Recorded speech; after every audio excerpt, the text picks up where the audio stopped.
All right. Well, really proud of our team. Thought the guys just had an awesome mindset tonight. Great focus and just relentless about getting their job done in all phases. Super proud of them. This is a big finish to the third phase of our journey. Each year we kind of end prime time, and now next week we kind of roll into a new phase, kind of the fourth quarter of our year. But we're just really proud of our team. And offensively, I thought the offense set the tone tonight. Coming into the game, I felt like the best defense was going to be a very fast and efficient offense, and that's what we had. 674 yards and 302 yards rushing. Just awesome, especially when your offensive line coach is having his 500th game. So that was really, really cool to be a part of that. Really happy for Trevor. Thought he played an awesome game, and our offensive line led the way. It's the first time we've had no turnovers since the national championship last year. That was hopefully a sign of good things to come. Continuing to get plus in that margin. I think maybe we're +3 now in the margin with the last couple games, so really excited about that. Travis Etienne, again, continues to set the tone for us offensively. 109 yards, 3 touchdowns, and that's back-to-back 500-plus yard games. So just really felt like we were really close to a game like this the last few weeks. It was good to see us put it all together. I thought we were just awesome on offense, and really proud of everybody. And then DeAndre Overton, you just can't be happier for a guy. I mean, here's a guy that just has worked his tail off, and sometimes gets overshadowed a little bit by T and Ross and Amari, but he's a really good player, and it's just awesome to see his hard work pay off like it did tonight. Ties the school record, 3 touchdowns. So really proud of DeAndre and happy for him. I thought we were solid in special teams. Defensively, they rushed for 429 yards last week. So we really accepted the challenge. You knew exactly what we were going to get coming in, and you can either match up to it or you can't. And our guys were really excited to go play. Held them to 97 yards rushing. So just super proud of that. 2 sacks, and then I think they had 11 punts, maybe 10, only 10 first downs. But the best part is Chad Smith causing that fumble, and Logan coming up with it and rumbling and tumbling to the end zone. That was awesome. We had a couple other opportunities for some turnovers, but we didn't capitalize. But really proud of our defense. Just they had one good drive, but that's a good offense, and they've been moving the ball on everybody. So just a super job, great preparation all week long. And then again, just a shout out to Robbie Caldwell. I think there's only like one other person alive at this level, assistant coach, that's coached his 500th game, and that just is indicative of who he is, his just youthfulness, his longevity, his perseverance, and just his reputation that he has in this business. So really happy for him. It was a lot of fun in the locker room. We had a jersey for him, had a cake, and busted out some music, so he'd have to get in the circle and dance. And I hope to the good Lord that there's some footage of that somewhere, because it was awesome. It was awesome. But at the end of the day, again, I thought this was our most complete game. We've had some really good games. We're 8-0, and we really have played pretty well all year. Outside of obviously we didn't play great at North Carolina, but we found a way to win. And but today I thought was just the most complete game. Very clean. In all phases, and good to see that. So, again, next week kind of starts the fourth quarter of our journey, and I think we're in a good spot as we get back together on Monday and move on to the next one. Our crowd was awesome. Homecoming, it was great to be able to reward our homecoming crowd with a win.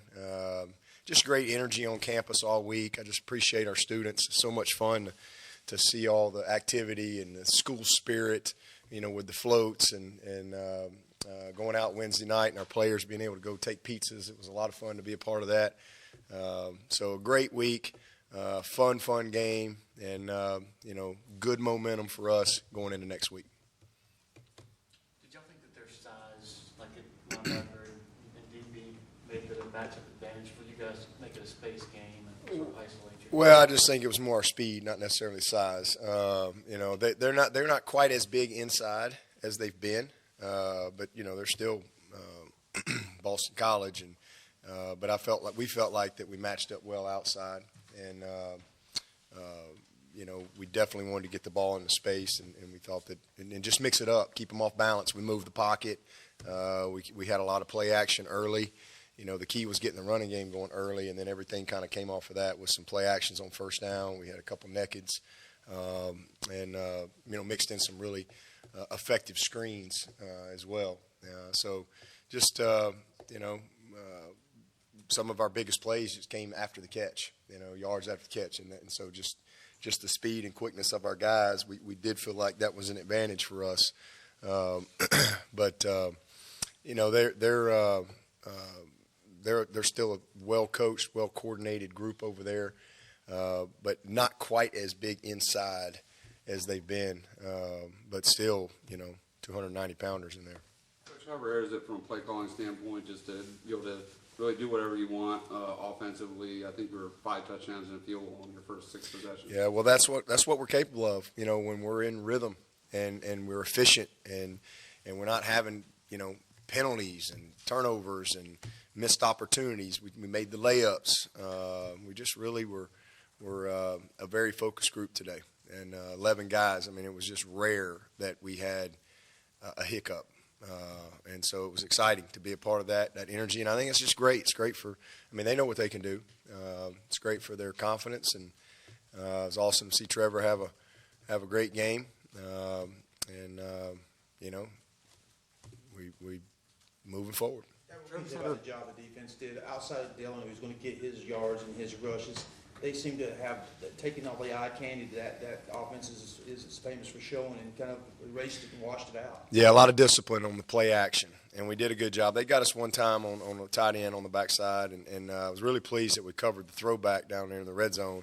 Disappointed that they popped they probably checked to it, but they popped the draw on us down there on 3rd and 10, which was a good play by them. But we did a heck of a job. I mean, we were well positioned pretty much the entire game. They did get outside of us a couple times where we didn't quite leverage it as well as we needed to, but all in all, we did a heck of a job. That back is good. I mean, and you can fit it up just right, and sometimes he still gets 5 yards. He's a pro. He'll be a good pro back for somebody for sure. And the other kid coming in there is about 240. But the biggest thing, that the challenge is the play action and all that comes off of it. They've made one great play down the middle. We didn't have bad coverage. It was a great throw and a great catch. But I was pleased that we didn't give up. Because we've played these guys in the past, and sometimes we've had guys running wide open. I remember up there a few years ago, the fullback dropped the ball. Probably could have maybe even given them a chance to win the game down their sideline. But we didn't have that. So just good discipline. And, again, that's a reflection of the back seven. We're a smart group. We're a group that prepares well. They study a lot of tape. They take a lot of pride in it. And, take a lot of pride in being on the same page. Trevor's had. How's he been this year as far as mindset and mental, when so much was made coming into the year about him possibly having a really big senior year, and then to see him kind of explode today the way he did? Yeah, he's been awesome. I mean, he's amazing, and he is having a good senior year. Today was exceptional, but again, I mean, he's just with a really talented group, and so it's what we always talk about. Just you got to play well, and you got to take advantage of your opportunities because there's only one ball. We got a lot of good guys, but he's been awesome. He's one of the best teammates on the team, and loves his team, loves his opportunity here. He's loved every second of his experience at Clemson, and it's refreshing because he's a guy that certainly could have left or something like that, and jumped into the portal or whatever, but he's just stayed the course, and it's awesome to see him be rewarded with a game like that. He's a very good player. Very This good could player. maybe be a springboard for him. Yeah, I hope so. Yeah, I mean, you know, he just, like I said, I mean, it sometimes the ball just finds you, and sometimes it just works out just right, and you know, you just never know, especially when you play receiver. The best thing you can do is just bust your tail and be ready and capitalize on those moments. Is there any particular reason that Batson came in late instead of Tyson? No, we just wanted to get him in there, and you know, we're still, you know, I think we got 3 games on Tyson right now, and he'll probably, you know, we got for sure one more, and then we'll kind of just gives us a little bit of leeway as we move forward on you know, how we roll with him. But we wanted to get Ben in there, and he looked pretty good in that number 92, didn't he? I asked him, I said, Ben, do you want to? You're going in at quarterback. You want to change back? He goes, no, I'm wearing 92. I said, all right, let's go with it. So I don't know how many 92s have taken a snap at quarterback this year in the NCAA, but it was great. Ben actually got in on a lot of special teams action too, and you know, he's a unbelievably unselfish kid because he can help our team, and you know, probably would really have a lot of opportunity if he moved over to the defensive side, but we just haven't. We just can't afford to move him right now, and but he's just super unselfish, and so we've tried to mix him in on some special teams when we can, and he's a tough kid that can run, but it was good to see him get in there. Did Xavier Thomas dress out tonight? No, we didn't have him out there. He's doing good. He was a lot better Friday, but you don't practice against these guys. This is not a game that you wear shorts all week and then show up and play on Saturday. But he was a lot better, and but we just didn't want to have a setback and him be out there and the noise and all that stuff. And so he's hopefully ready to go on Monday and have a full week of practice and be ready to get back in there. He's chomping at the bit, but yeah, we didn't make that decision until Friday. You know, and just again, the noise and all the stuff out there, just kind of remove that from him and let him rest and stay on track. Were you impressed with what your front was able to do? Yeah, absolutely. Especially without him in there. Absolutely. Yeah, 2 weeks in a row. You know, I mean, Xavier's an unbelievable player, and those guys have really stepped up and filled the void, did a great job. Those guys are getting better and better, and our confidence has grown. And 8 games in, we've I think, developed the type of depth that we're going to need for this next phase of our season. So it's exciting, and get X back healthy. That's all that's going to do is help us. Dabo,